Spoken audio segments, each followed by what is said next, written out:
everyone, Big Pauly back for a brand new video, back for a brand new episode of What's in the Poundland bin. Oh yes baby, let's find out what today's lucky contestant's gonna be. Oh, feels like Strike It Lucky, doesn't it? Anyway, let's find out what we're going to pick out today.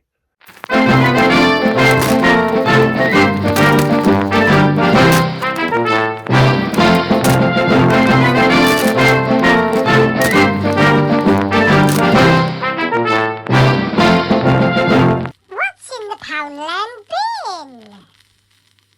Hello, Poundland bin. Oh, that really needs a hoover down there. Right, R2. Right, are we ready, folks? I've got my fingers at the ready. Chewy is here. No, I can't do a Chewy. Are we ready? Here we go, folks. Right. Look how much there is. We haven't even got to the big tube up the storeroom yet. Yeah, well, that's what happens if you don't bloody do a video for 6 months. Anyway, here we go. Right down the bottom. Let's get right down here. That one. I'm having that one. Has it got a slip cover? No, it hasn't got a slip. I thought it got a slip cover. Oh, mind your back, Paul. Okie dokie. No, I think the one next to it had a slip cover. This has got a wrapping, plastic wrapping. Yeah, this one's got a slip cover though. You know.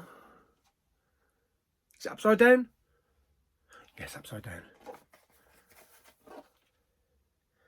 Just try and get an idea. What the bloody hell is that?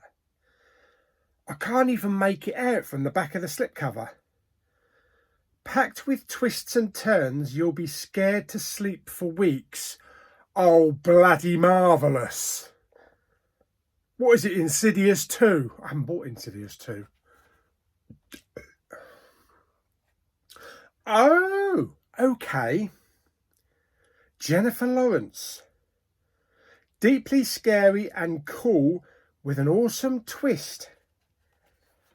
House at the End of the Street. I've heard of it, never seen it though.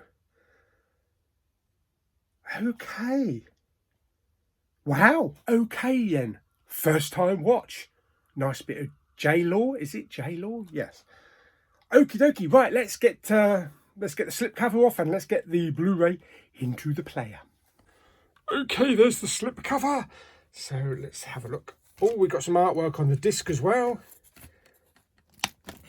And what's the condition of the disc? Oh, what is that? Oh, that's all right. It's just a bit of dust. Right, okie dokie. Open up wide. There we go. Oh, guess what? It's time for Be More Yoda.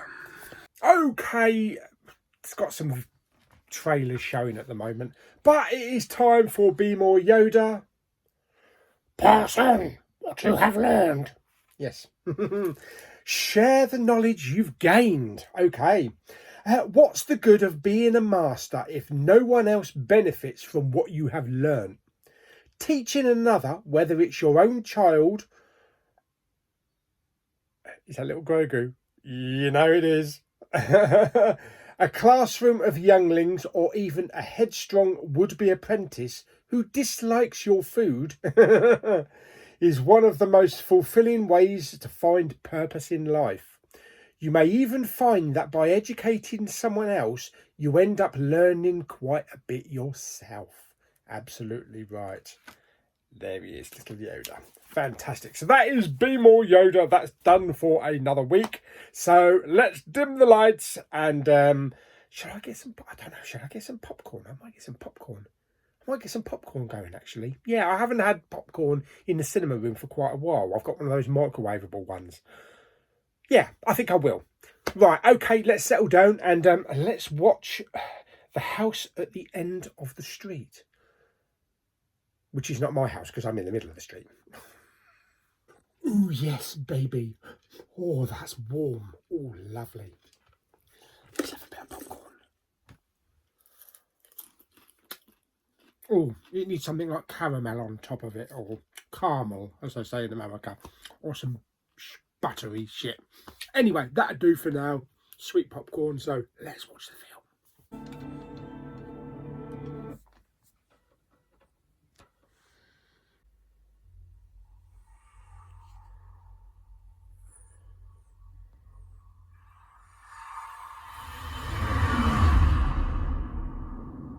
2 hours later. Okay, so The House at the End of the Street stars Jennifer Lawrence and Elizabeth Shue as mother and daughter. So they move into this new house. The house next door has a dark secret. A gruesome double murder happened there. Now, as Jennifer Lawrence's character starts to get to know the youngsters in the area, in the school, trying to make new friends, she forms a friendship with the boy that lives in this house, who is in fact the son of the murdered parents in the house. He's come back to live in the house and to do it up and to eventually sell it. All the young kids in the school hit out at him, but she just sees a harmless, frightened boy that witnessed a brutal death. But that's what you think. But after an hour and 10 minutes, an hour and 15 minutes, the true story comes out, the true nature of the story. And I actually wasn't expecting it. I was plodding along through the film. It was okay. It wasn't anything brilliant. You know, I was going to give it maybe a 5 rating if it had continued at the same pace. Nothing really scary throughout the film. There were a couple of jump scares. But then when it got to like an hour and 15 minutes, things changed.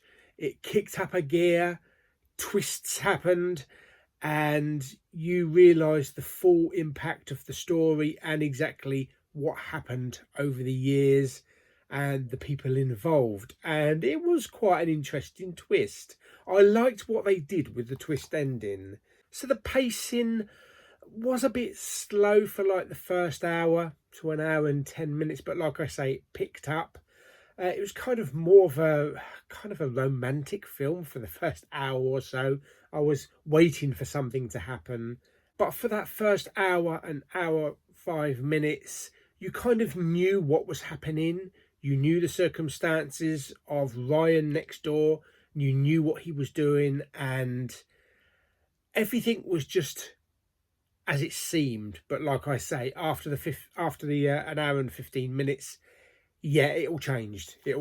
And it was good because it really needed a kick up the arse at the end of the film. Now, a lot of the film was set in the neighbour's house, in Ryan's house, where this murder happened. So there's a lot of like darkness, especially at night time. The picture quality was okay.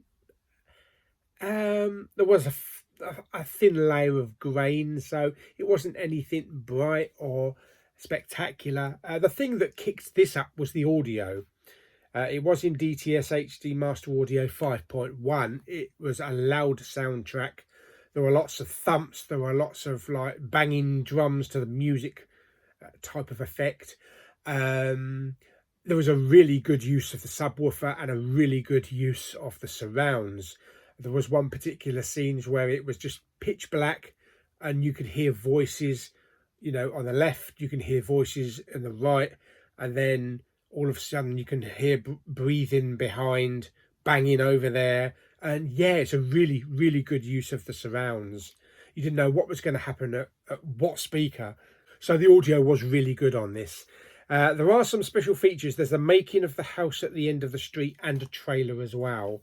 So it was okay. It was not too bad. Like I say, I'm glad it had the ending, the last 20 to 30 minutes that it did, because it really needed it, to be honest. But other than that, yeah, not bad. Okay, so what rating am I going to give House at the End of the Street?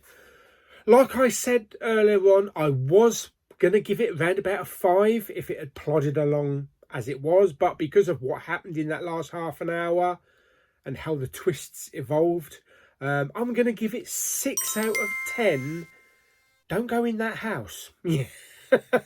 Yes, 6 out of 10. So yes, not a bad film. I don't know if there's much repeatability on it, to be perfectly honest. It's kind of like one of those one-time scare watches. So we'll see.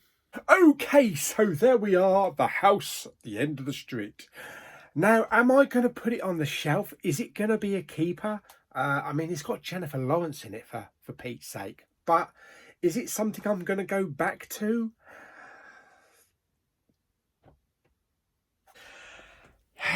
Fortunately, it's going to be a no. Yeah, although it was an okay film, I did feel that if I was to rewatch it, I'd probably want to rewatch it after the first hour. So if I do want to watch it, I'll try and catch it on some kind of streaming like Netflix or Prime or something like that. But anyway, it's going to be a one-time watch, I think, for me, even if it does have Jennifer Lawrence in it. Hope you enjoyed the video. Like it by giving it some thumbs up. Blah, blah, blah. Don't forget to subscribe, comment and share. See you on the next video very soon. Bye!